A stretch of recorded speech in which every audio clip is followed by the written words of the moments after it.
She was the kind of person that keeps a parrot. Part 3, Kālarātri or Black Knight Trilogy, starring our very own Hyacinth Macabre Parrot, resident witch Princess Tara. We'll be reading Part 2 of Chapter 1.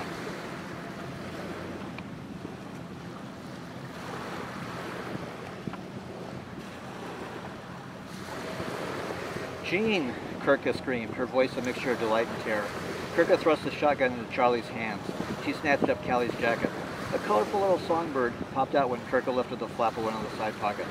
Chirping, the bird's head swiveled about, searching the faces of her audience. The bird spotted Roxanne. She flitted to Roxanne's finger. I grasped Kirka's arm. "Bring Jean back," I pleaded, "before Callie recovers." "The witch got squished," Charlie insisted. "Ain't no coming back from that, is there?" "I wish." I pulled Kirka around to face me. "This would be a good time to bring Jean back, please." "We didn't bring Jean's clothes," Michael reminded me. "She can wear yours," I snapped in reply. Michael stepped back, wary. "Can you bring our friend back, miss?" Charlie asked Kirka. Kirka yanked her arm out of my grasp. "You do not think I am trying?" she retorted, her face turning red as her hair. "Everyone staring at me does not help." Charlie turned to look through the opening in the crystal wall to the city within. "I am sorry," I replied, chagrined. "I didn't mean to pressure you." Kirka sighed. She studied the songbird twittering on Roxanne's finger. Kirka burst into tears. I threw my arm around Kirka's shoulder. Michael stepped to her side. "You turned Callie into a toad. Why can't you turn Jean back into Jean?" Wiping tears from her eyes with the sleeve of her jacket, Kirka glared at Michael. "You've done this before," Michael reminded her.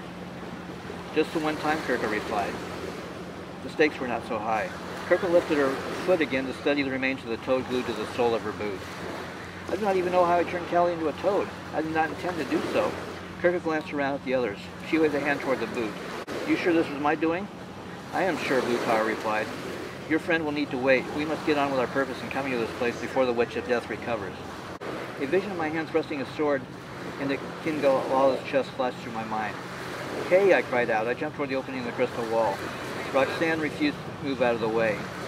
"Please take possession of your friend," Roxanne said. She stretched out her hand toward Blue Tara. Blue Tara stretched a finger toward Roxanne. Without lifting a wing, the bird jumped from Roxanne's finger to Blue Tara's. Blue Tara secured the bird in a pocket of her jacket. Cautious, I stepped toward Roxanne. "Where is Kay?" I pleaded. Roxanne stepped to the side. She waved her hand toward the opening. "The Black Witch waits for you." I stepped into the opening. Roxanne grasped my shoulder. Hard, I winced. "Know that there is only so much I can do for you." I pulled my shoulder out of Roxanne's grip. "And I appreciate whatever help you can provide us." I jumped through the opening before Roxanne changed her mind.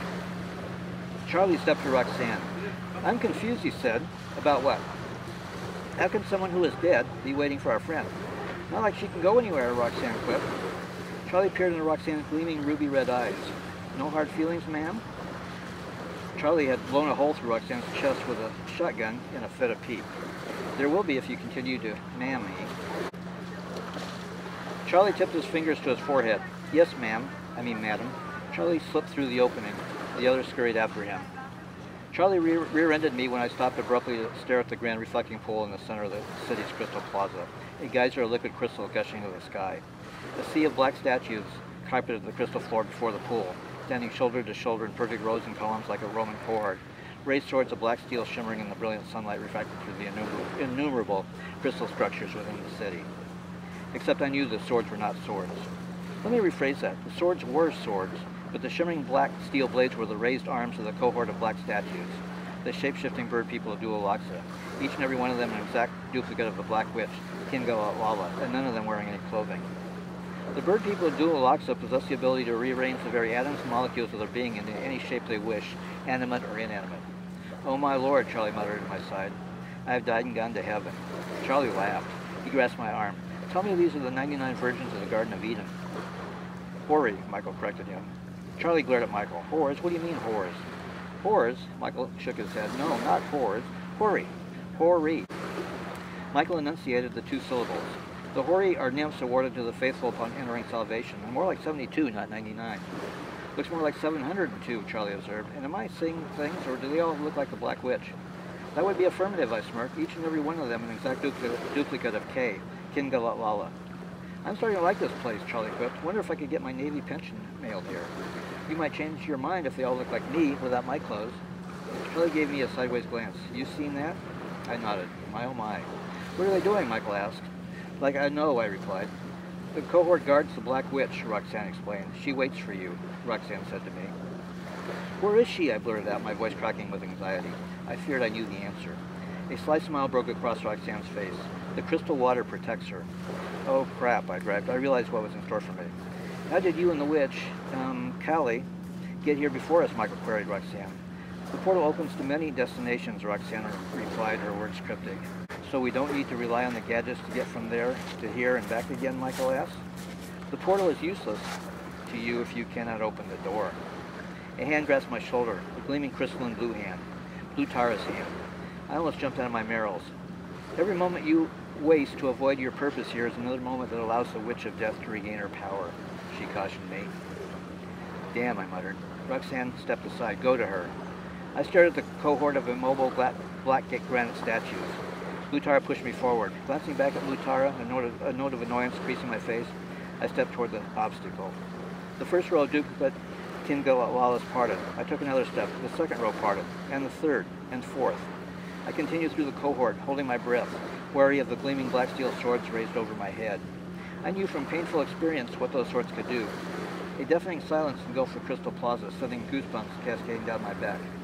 Even the crystal geyser gushed silent. I stepped under the raised crystal rim, ringing with cool. I peered into the liquid crystal. All the hair on my body stood at attention when I spotted the form of Kay, Kālarātri, laying prone at the bottom of the pool. I almost jumped into the pool when a hand touched my shoulder. A black hand. I spun about, my arms up defensive. I was relieved to see no sword attached to that hand. A likeness of Kay stood before me. Unlike the statuesque cohort, this one smiled at me. She touched my jacket. Yes, I asked. Unsure? She motioned to me to take off my clothes. I stared at her, stone-faced like the cohort surrounding me. She wants you to take off your clothes, Michael quipped. I know what she wants, I barked at him. Well, he added. Michael shrugged his shoulders. You must get on with your task, Blue Tara prodded me. Go on, son, Charlie added. What are you waiting for? I could feel my face flush. Stop looking at me, I groused. What? Michael exclaimed. You don't have any equipment we haven't all seen before, Charlie laughed. Man up and get on with the show.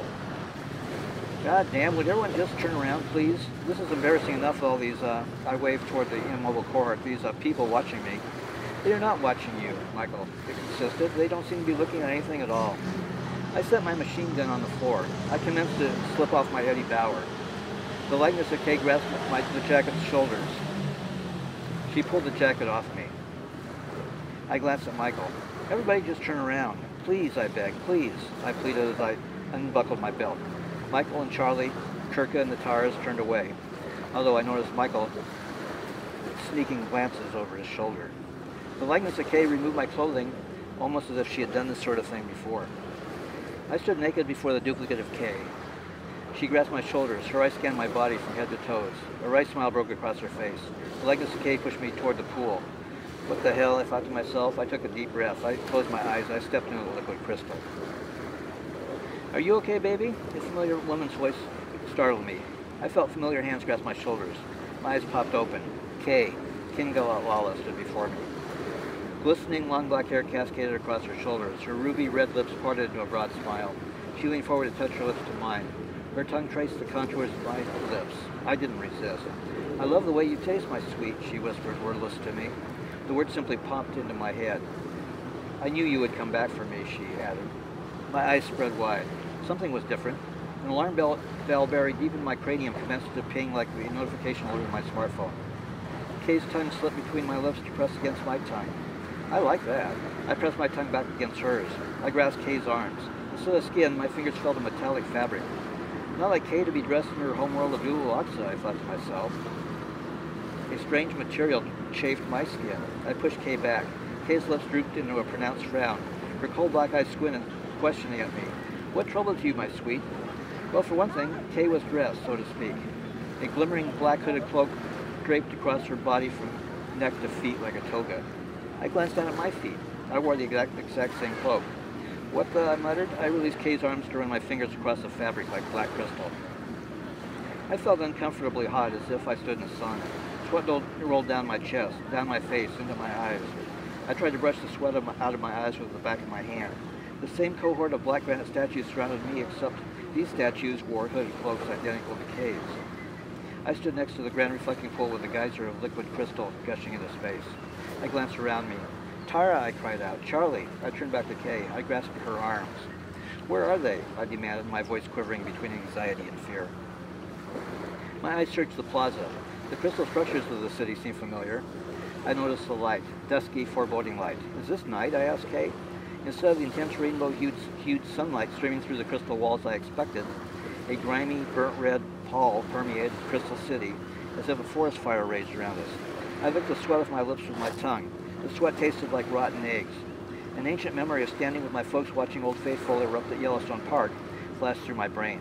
I could smell the sulfur odor of the geyser, the same odor I tasted on my lips. I grasped the fold of the cloak I wore. I tried to shake my sweat off the material. I looked at Kay.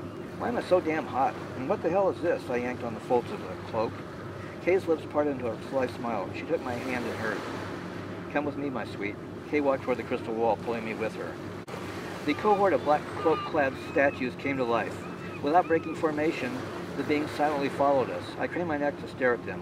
What are they doing? They are your guard. What? I planted the heels of my Merrills into the crystal floor, yanking Kay around. What are you talking about?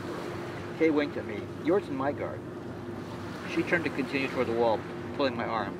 I held my ground. Kay turned back to me. All will be explained, I promise. She winked at me. Kay pointed toward the wall. Would you like to open the door? She smirked. You know I can't do that. I waved my hand toward the wall to demonstrate. An opening appeared. My jaw dropped to my chest. Kay laughed. You were saying? We stepped through the opening onto the crystal plain surrounding the city. The black cohort followed us, passing through the opening in two columns. One column turned and spread to the left, the other to the right. I studied my hand. You did that, I insisted. Kay replied with a smile. After the last of the cohort exited the city, I waved my hand again. The wall sealed shut. Oh my God, I exclaimed. I waved my hand again. The opening reappeared. I started to wave my hand one more time. Kay grabbed my arm to stop me. Enough. You have much to catch up on. Kay tilted her head to look into the sky. My eyes followed Kay's eyes. My heart stopped, or skipped a beat or two. My leg muscles turned to rubber. My knees started to wobble. I might have fallen had not Kay thrown her arm around my back to hold me up. The sun beat down on us, higher in the sky than I had ever seen the sun. Sweat poured off my brow to stream into my eyes, blurring my vision. I tried to wipe the sweat away with my fingers. Even with blurred vision, I could see a second sun, similar to the first, lower in the sky where the sun should normally appear. My eyes hurt to look into the sky. What the fuck? I cried out. Above the horizon, a third, smaller, sulfuric, carmine sun burned like brimstone down upon us, casting a burnt red pall over the crystal city of Dual-Oxa. I fell to my knees, hands pressed to my face. A throbbing headache threatened to burst my skull. I tried to rub the pain out of my eyes. I spread my fingers to peer at Kay. Toto, I have a feeling we're not in Kansas anymore.